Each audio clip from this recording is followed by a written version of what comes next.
This next case is, not just a case study of a moment in time, but I think a case study of a brand embracing something and building a platform. American Express Open. I've been fortunate to have been a small part of it over the process our company has, and it's been just an amazing journey. And the woman responsible for making that journey happen is now going to come present not just what she's learned, but the new iteration of it, which I think is really exciting. So please welcome Marcy Shinder to the stage.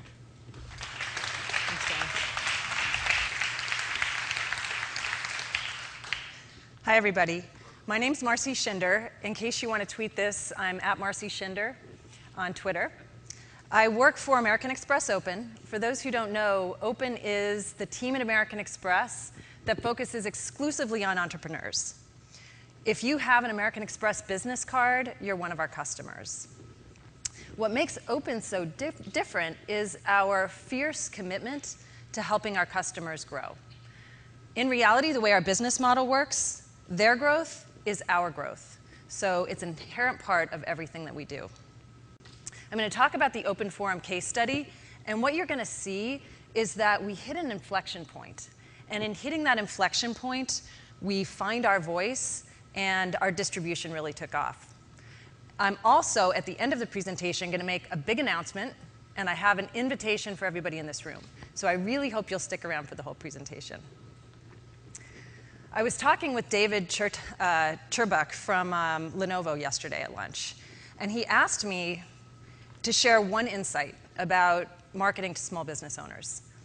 And I have to tell you, if I were to share one insight, it's this: authenticity. If you're not authentic in marketing to business owners, just don't even waste your money marketing, because they're going to see right through you, and they're just not going to engage with your brand.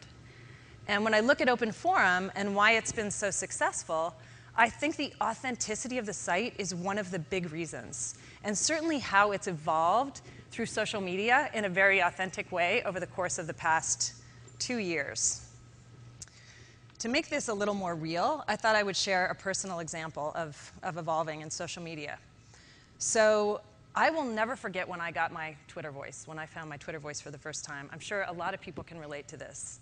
So I started using Twitter sort of towards the beginning of the year, and I was using it for about a month, just for personal, not for work. As a marketer, I wanted to get to know the medium. I was really curious about it. And so I started tweeting things like rock videos and notes to my friends, or like I'd look for content and put it up. But there was nothing I was really connecting to. And then one day, I was walking through Soho. I was furniture shopping. I actually bought an apartment in the summer, and I have not been able to furnish it. I've been looking everywhere for furniture. And I stumbled upon this store called Kings Road Home. And I walk in, and it's literally interior design, love at first sight. Like, this guy's store is just fantastic. He's got beautiful furniture, this amazing design aesthetic. Everything is eco-friendly. I was so excited. And I started talking with the owner. His name is Christian Carlson. And he was sharing with me the challenges of doing business in this recession in Soho, and certainly in his industry, which is tied to the housing industry. And as I was talking with him, I thought, I can do something right now which could potentially help his business, which is I could tweet about it, put the address and the information. And by the way, I've lived in New York City for 15 years. I've been to Soho 200 to 300 times, and I didn't know this guy's store existed. So maybe my friends and people that follow me on Twitter would be interested in knowing about a great store.